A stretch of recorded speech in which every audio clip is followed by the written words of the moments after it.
Welcome to this week's installment of Today and Tomorrow in Scottdale with Don Henniger. And with me, as always, is my community champion, Kevin Maxwell. I try to be. Thanks, Don. You How are you? a community champion, Happy man. New Year, Don. Yeah, it is a Happy New Year, isn't it? It's a Yeah. year. Hey, can you believe it's 2024? I know it. Yeah. What's the rules? You say, I think my rule is you say Happy New Year to somebody when you see them the first time in the new year, but then no after that. I think that's a good rule. Mine is if somebody starts raising their eyebrows, if you say it, then it's probably too late to do it. Okay. That could be like March or so, And it's like, what are you doing? Come on, man. Yeah. So, Kevin, you're a community champion, and you and I have talked a lot about what makes a city great. Mm-hmm. And one of the things that makes a city great is the diversity that a city has. And today we get a chance to celebrate that a little bit. Right. Our guest is Dr. Velma Trayham. She's been named one of the 2024 Diversity Champions by the Scottdale nonprofit group, Community Celebrating Diversity. And she was honored at the Martin Luther King Celebration Dinner last week. Congrats and welcome, Velma. I'm so happy to have you here today. I am excited to be here. Thank you for having me. Absolutely. Velma has an amazing background, Kevin. She's an acclaimed author. She's a motivational speaker. She's the CEO of ThinkZilla, a consulting group that works with corporations and government groups on diversity and other issues. And one of her goals is to bring more awareness to initiatives that support underserved and underrepresented communities across the U.S. And I think that's certainly a great addition to have for us here in Scottsdale and Phoenix and Arizona. You can see why CCD recognized her. That's great. I also want to say for just a clarification purposes, so Velma will be shared that award last week with Chris Cano. And Chris is a wonderful person. In fact, she's been on here twice, which is why we wanted to save this all for you, Velma. Because we've already had Chris twice, so we wanted to go one-on-one with you today. Oh, this is exciting. I know this is going to be really exciting. Yeah. Chris is amazing, too. She is amazing. Absolutely. We've had her on a number of different roles that she's had over the years, but I think she's the only repeat guest that we've had, actually, in 125 episodes or something. Yeah. Wow. That's pretty cool. So, Velma, I love the message you have on your website where you say, I am passionate about breaking generational curses and equipping others to rise above poverty. That is really inspiring. Talk to me about what that means a little bit. What's that all about? Yeah. So I say that's truly my life, the mission of my life. When I think about my journey, I was born and raised in poverty. I'm in Houston, Texas. And when I think about the generational curses that travels along, I would say the bloodlines. I think that poverty is a state of mind, and the only way to dismantle poverty is by breaking the generational curses and cycles that are upon one's life. And so, for me, that has become my mission in life. There are so many people in the world that are born and raised in underserved situations and in situations that they themselves did not have a say-so in being in that situation. Mm-hmm. And so I believe that when you are intentional about dismantling those curses and cycles, you can become all that you can be, which is the American dream for me. Exactly right. I think it's cool that your life mission now is what your career is too, and it's aligned so well for you, huh? Yeah, and so I think that oftentimes we don't look at our journey as part of our purpose. And when you think about what your life purpose is, it is solving a problem. We were all created to solve problems.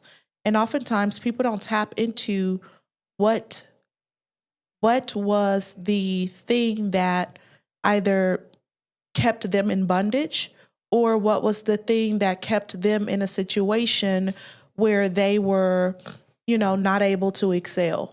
And when you overcome that, then you become the person to be a change agent in that area. And so that's how I look at life. We're all the same. Maybe we've taken a different tracks, but there's something that all of us are challenged with. And if we turn those challenges into an area of opportunity to help the next generation to dismantle generational curses so that we can walk in what I call freedom. That's a powerful message, Ken. Wow. You think so? Yeah. It's so clear what she's talking about. It's very, very difficult though, right? Very difficult. Yeah. Tell us a little bit about how do you start? Where do you start with that?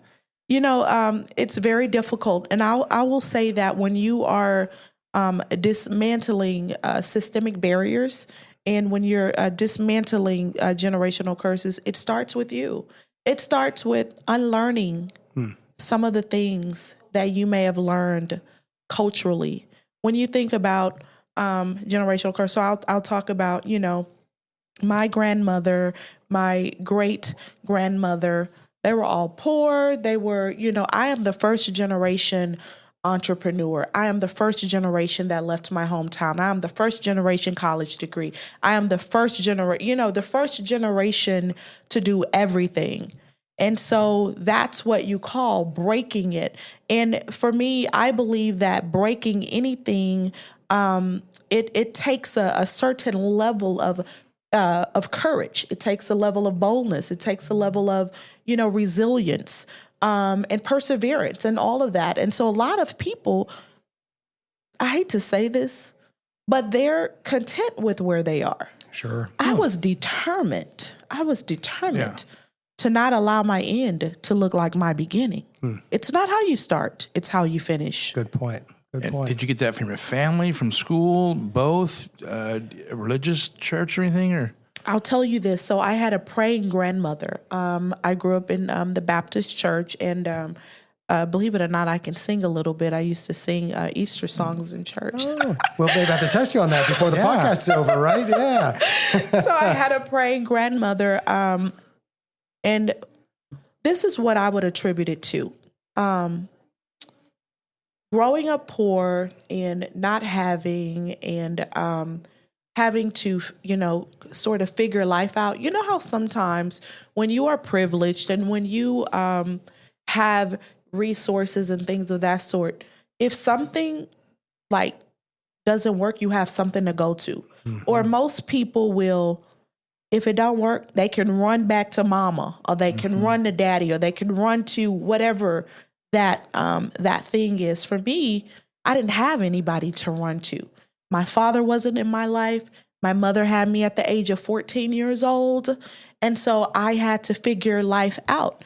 And so my grandmother, all I had was, this praying grandmother that at the time I had no clue what her prayers were doing. I didn't know what her prayers was doing. I didn't know how that was going to aid me in decades later in becoming the person that I am today. And so one of the things that I realized early on was in order to be a problem solver, you're going to have to overcome something first. Because it's not until you overcome something that you become an expert in that thing to be able to help other people to get to the next level and overcome that aspect of life. That's a really good point. There's a strong spiritual base. I can hear it in the way you talk about your life and how you've been on your career. So let's back up a little bit. So you grew up in Houston. Talk about how you evolved into the career that you have now. What were the stepping stones along the way that led you into the career that you now have? What's interesting is this was totally not what I imagined myself doing. I thought I was going to be a lawyer. And I thought I was going to be a singer. I was going to be, because I know how to play the piano and I know how to sing a little bit. So I had a different thing in mind as a child. And so I journeyed through life, and I started my entrepreneur journey very early on. I am an HBCU grad. I also have a doctorate degree in Christian business and leadership, business management, public relations. So one of the things that I learned early on, so I've had 2 jobs in my entire life. I worked for Google for 9 months, and I worked for a segregation firm for 1.5 years. And then I started my entrepreneur journey. My first 3 companies failed. People say, you know what, you should get a job. And I said, well, I just had a job. I just had 2 jobs. But what I learned was through the 3 companies that failed, and I don't necessarily call them a failure. I call them, I was able to build experience. I was able to learn how to build companies. I was able to bootstrap and build things from the ground up. And so after the failure of those 3 companies, I then continued to go. I say, you know what? Y'all told me I need to get a job, but what I'm going to do is I'm going to use the what I learned to continue to move forward in life. I said, you know what? When you have nothing to lose, you have everything to gain. So let me continue my little journey here. Let me continue my little journey. And so my 4th company was successful, and I was able to sell it. My 5th company was successful. I was able to sell it. And then the 6th company is ThinkZilla Consulting Group. We just celebrated 11 years. Congratulations. Thank you very much. And so how did I get to that? How did I get to that path? So I started ThinkZilla as a marketing and public relations strategy firm, working with faith-based organizations. So I worked with Bishop T.D. Jakes, Joel Osteen, and some of the largest pastors in building their community engagement outreach programs, building their messaging strategies to support the growth of their congregations. And so 3 years into the company, we started to receive inquiries from public and private entities. They were interested in us working with them to build community engagement strategies. So it's very interesting, to say the least. So my heart has always been small business and underserved communities. However, I knew that probably wasn't going to be the target audience in terms of where my revenue would come from, because those are, if they're underserved, they don't have the funding or the capacity to be able to afford a consultant and to build a company, and that could take years to do that. And so I prayed about it, and I think that it was truly an answered prayer, because I wanted to support the underserved communities, although I know that they couldn't necessarily afford the services. So public and private companies started to reach out. Hey, we see what you're doing with Bishop Jakes. We see what you're doing, and we would love to have your consulting services in terms of consulting us and building out these community engagement strategies so that we can support underserved communities. So I'm thinking, wow, that is absolutely amazing. So now I'm still able to help this population, but they're not my clients. You if still that have to makes be sense. able to run a successful business to be able to have the means to do all of that. Absolutely, Right. Sure. absolutely. So that's how I ended up on this career path. And so in building successful community engagement programs, when you think about diversity, equity, and inclusion, diversity is simply doing the right thing. Right? It is the result of doing the right thing. And so although all of this whole DE&I, it really ramped up after the murder of George Floyd. But we've been doing this way before people knew that this was coming. Again, diversity is just doing the right thing. And so when you ask, how did you end up on this career path? Well, the first thing is, understanding how to solve a problem, understanding how to solve very complex problems, because this is a complex problem when you are helping people or trying to get people to understand why this is the wrong way of thinking, why this is right, why this is wrong, and why this makes sense, And so it became a passion of mine. I became that person that, got very comfortable having uncomfortable conversations with people and understanding, not just going into a boardroom or with CEOs with a mindset of having them to understand me. But sometimes you have to understand others to get a understanding so that you can create a solution to that problem. Some basic lessons here that make sense. Talk about how you arrived in Phoenix.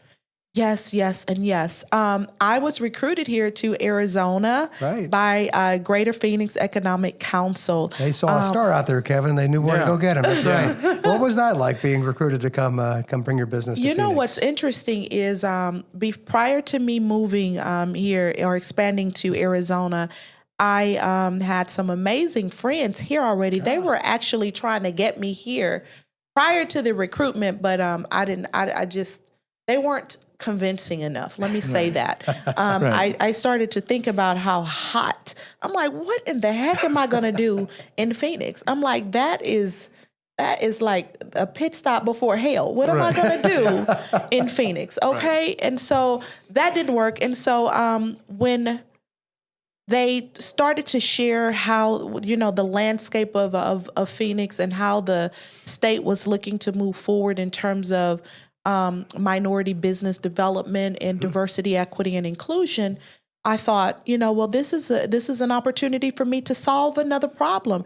I thrive on solving problems, and I'll go wherever I can solve a problem. And so I started to come here and to meet with different people, and I landed in Scottsdale, and Mayor Ortega had just passed an anti-discrimination ordinance, right. And they wanted me at Sky Song. So my office is in Sky Song, a beautiful facility there. And so I worked with the economic development team for the city of Scottsdale and Arizona State University. They wanted me there. And so I landed there. And you know what? It's been an incredible journey since I've been here. And it seems like longer than 3 years, I guess, because of all of the work that I've done in such a short period of time. And, I was just looking back. I didn't realize how much work, first of all, had to be done, right? But how much we've actually accomplished in such short period of time. I will tell you that I am a very humble person. And when someone says to me, you've only been in Arizona for, 3 years. How are you getting these awards? How are you doing this, that, and the other? Now, there's one part of me that wants to say, you know what? I think there are some people that are more deserving than me because they've been here maybe all of their life and maybe, or whatever the case may be. But someone told me the other day, they said, Velma, you've only been here 3 years, but you've done more than what people have done in 25 years. There you go. And I never thought about it like that. And I didn't feel bad anymore about accepting. Well, go ahead. Okay. I was like, how are we, now that you've been here a while, how are we doing in Scottsdale on our DEI journey and recognizing, we have the diversity celebrating, community, I always say this wrong, Community Celebrating Diversity, correct. CCD. Right. It's been around for a while and has been doing some great work, right? They've been doing some great work. The city of Scottsdale has a DEI officer, right? Jackie Johnson. We've had her on the show before, right? So she's, that's great that we recognize that we've made an investment there. How are we doing as a community, though? Give us an A, B, C, D, E, F score on what we've done so far and where we need to go yet. Yeah. I think that the city of Scottsdale has made tremendous milestones. I think that they are intentional because intentionality is very important. Some people will say, we're going to do this just to check a box, and then nothing else is happening. So I think that the Scottsdale community as a whole is intentional about some change. Now, are there some people that don't want to get with the program? Absolutely. But I think there are more people that are open to change. They are educating themselves on, on some of the things they can do to become more diverse and to be that innovation that I think the city of Scottsdale can really be that. I would say the city of Scottsdale has the potential to really be like a staple. I have a lot of media outlets that reaches out to me very often saying, hey, we want to do a story on you because we want to know more about Scottsdale. Now, I don't do those stories because obviously they have preconceived notion where the way they approach me in doing the story lets me know that there's going to be some sort of twist that I don't need that. And so I think that where we are and where the city of Scottsdale is going, it's progressive, it's innovative, and I think that they're moving in a good direction. I think they're moving in a good direction. Good. Well, being intentional is part of it. Then if you're intentional, you're aware, and then you've got certain community champions like yourself, community champions out there really keeping things going and moving in the right direction. That's, it doesn't happen by itself. It doesn't happen by itself. Identifying problems. I know Brent and we had a conversation on yesterday, and we were just talking about some of the things and how we can do things better and what are the challenges. There's always going to be challenges because some people are not open to change. Right. But that's okay. It's all about, just creating a space where people can thrive, where we work, where we rest, and where our children play and go to school. And so I think that's what, I'm actually happy to be here in Scottdale. Talk a little bit about your business. How many people are employed with you? What do you do? You're a speaker, you're an author, you've written books. What's behind the curtain when we talk about ThinkZilla and all the things that you're doing there? Absolutely. So ThinkZilla, we are in 5 different markets now. We're in Houston, we're in Atlanta, Miami, here in Scottdale, and we actually just opened an office in Ontario, Canada. We have 27 employees. We have over 400 community, community partnerships across the country. And what we do, we're master program builders. So we look at data, we look at problems, and we solve those problems through building programs that support underrepresented communities. And when you think about supporting underrepresented communities, that falls under several different key performance indicators for diversity, equity, and inclusion. There are so many KPIs for DE&I. So you can look at, supplier diversity, whereas public and private companies have a set aside to work with minority-owned companies. It falls under that.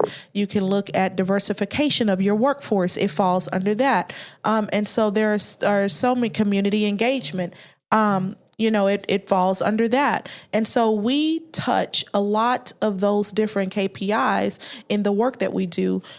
We also, a couple of years ago, launched a proprietary DE&I scorecard that a lot of companies are using across the country to measure their DE&I and to also integrate the metrics from the scorecard into their strategic plan. So everything is built around moving our communities forward through data-driven programming and insights and community collaboration. It's powerful. You get what you measure, right? And so right. if you don't measure, oftentimes you look at diversity as a goal, and there's a lot of people and communities out there that say we have a goal of diversity, but they don't know how to measure it. Yeah. So what does that mean? Are you really moving the ball forward? Are you really improving what you're doing? You don't know unless you measure it, right? Yeah, and I believe that some people are intentionally don't measure. Good point. But I think that measuring is important. And the way you measure something is, first off, you take a snapshot of where you are. And then you look at where you want to be. And then you create the strategic plan. You embed diversity, equity, inclusion, and belonging into your strategic plan. And then you create a roadmap to get there. And then you measure the impact of that along the way to see what's working, what's not working, what do you need to tweak, and things like that. And so that's how we kind of build out our strategies, our tracking mechanisms in order to continue to move things forward. Powerful stuff. What are some of the challenges that you faced lately? The one thing that comes to mind, what did COVID do, for example? You got here 3 years ago, just before COVID did, I guess. Well, it was Arizona, smack dead in the middle of COVID. There you go. So how did COVID, how'd you work around that? Did it have an effect on your business? What are maybe some of the other challenges that you faced over the last couple I will years? tell you that during COVID, it was so funny. This is kind of a crack of a joke right here, but my now 13-year-old son and I, we were traveling the entire COVID, and sometimes we actually had the airplane to ourselves. And so we were able to be on the airplanes. It was just he and I. And so we felt really special to have a whole airplane. And then we were traveling for like $10-15 going across the country. Yeah. But how did COVID affect me? Well, I will tell you that we actually grew. And we actually grew during COVID because there were a lot of, disruptive digital marketing. So that was a time when people, they were closing their brick and mortars down. They still needed to reach their customers, right? So then we were building marketing programs because we started as a marketing and public relations strategy firm.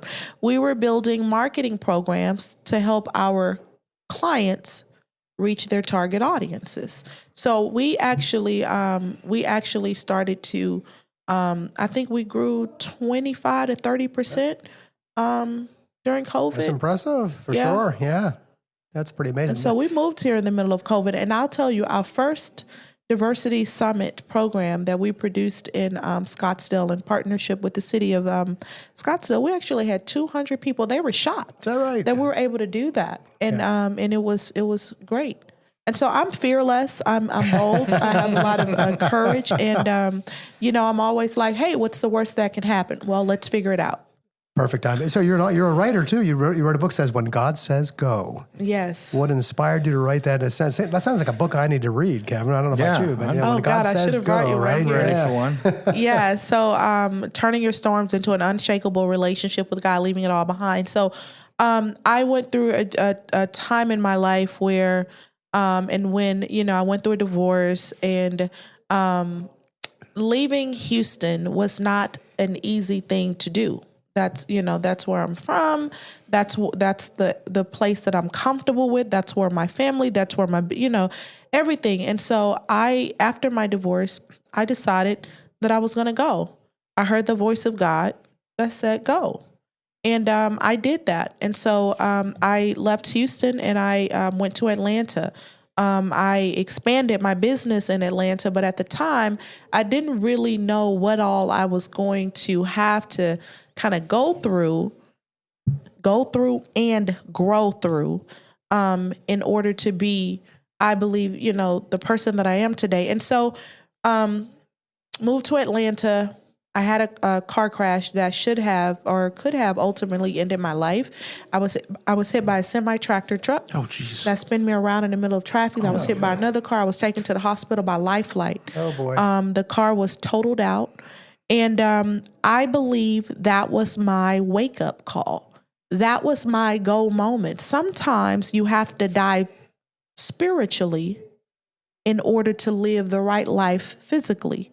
And I believe that it was an inward death to allow me to be able to see things different. And that's when I really started to embrace what it means to walk in purpose, because your purpose does not start with you. It starts with how many people, who are you impacting for the greater good? See, because we all have a testimony. Many of us don't share it. Many of us, for whatever reasons, we're afraid. And you know what? For a long time, I was afraid to share my story. I was afraid to say, my mom had me at the age of 14. I was afraid to say, my mom was a drug addict. She's been clean and sober now for 25 years. But I was afraid to say that. But those are the very things that built me, that helped me to now I'm helping thousands of people across the country to overcome the things that I've gone through. So when God says go, is turning your storms into an unshakable relationship with God, leaving it all behind. Whoever your God is, whatever it is, whoever it is, you are created to solve a problem, and purpose is on the inside of you. We all have gifts. And a gift to me is an inherited capacity that was placed on the inside of you before you were born.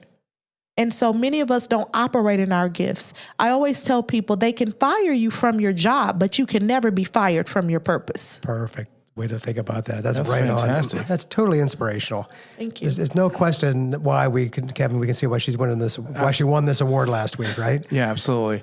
I want to ask you a question. I'm kind of hesitant to ask because you cannot possibly answer during the course of this podcast. It would take many, many podcasts for it to do it, but I'm just going to give it a shot. And that is, I'm very interested in education, involved in educational stuff, and Don is too.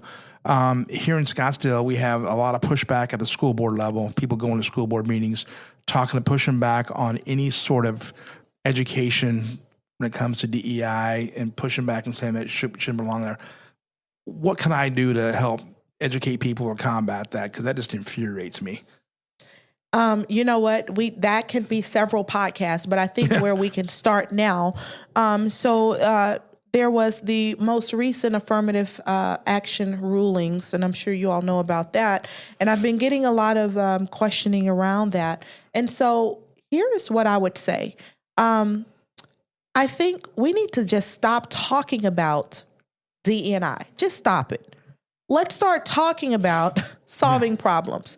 Let's start talking about how we're going to get these children to the grade level or reading at the level they need to be on. Let's start talking about, what the future of jobs, what that's going to look like. Let's start talking about actually solving the problem, and then diversity is going to be the result of doing that. Too many people are putting too much emphasis on these words: diversity, equity. If you stop talking about that and just say, hey, education is important. What do we need to do to get our children where they need to be? Because we're ultimately here. And when I think about what Dr. Martin Luther King Jr., how he, fought for equality and freedom and all of this, well, we are ultimately doing the same thing right now. We're fighting for the next generation. And that is what we're doing. And so to answer your question, I mean, if I could just, kind of consolidate that, is let's not focus on D&I. And this is what I've been saying, people. When we're consulting, I say, hey, let's not even include D&I in this conversation. Let's talk about key performance indicators that's going to move our communities forward and that we can help to innovate. Solving the problem. That makes perfect sense. Velma, what a delight it's been to have you on the podcast today. What a delight it is, and how thrilled we are that you're working here in the city and doing great things right in our local community. So it's fantastic to see that's happening. We really appreciate your time today and all the good things that you're bringing to our city and into our world. And we sure appreciate it. And congrats again on winning the award as one of the diversity champions in Scottdale. That's a big deal. We've proven today how worthy she is of that. It's just fantastic to get a chance to spotlight you a little bit and introduce you to some people who may not know you yet in Scottdale. I have a feeling pretty soon everybody's going to know who she is. Donna, can I say she's a point of pride for Scottsdale, right? No question. Definitely a point of pride for Scottsdale, for our community. A new member of our community, but instantly made an impact on our community, and we're looking forward to all the great work you're going to be doing for us in the future. That's fantastic. Velma, thanks again. Thanks for all you do. And thanks to all of you for listening to us. And you know what? Look for ways that you can make a difference in our community today. If you heard Velma today, you've got some ideas on your own right now. Let's solve some problems. Let's start worrying about how we describe problems and go solve them instead. How does that sound? Does that work out right? That. Fantastic. Thanks, Velma, so much. And thanks again for all of you for listening. And we'll see you next time for Today and Tomorrow in Scottdale.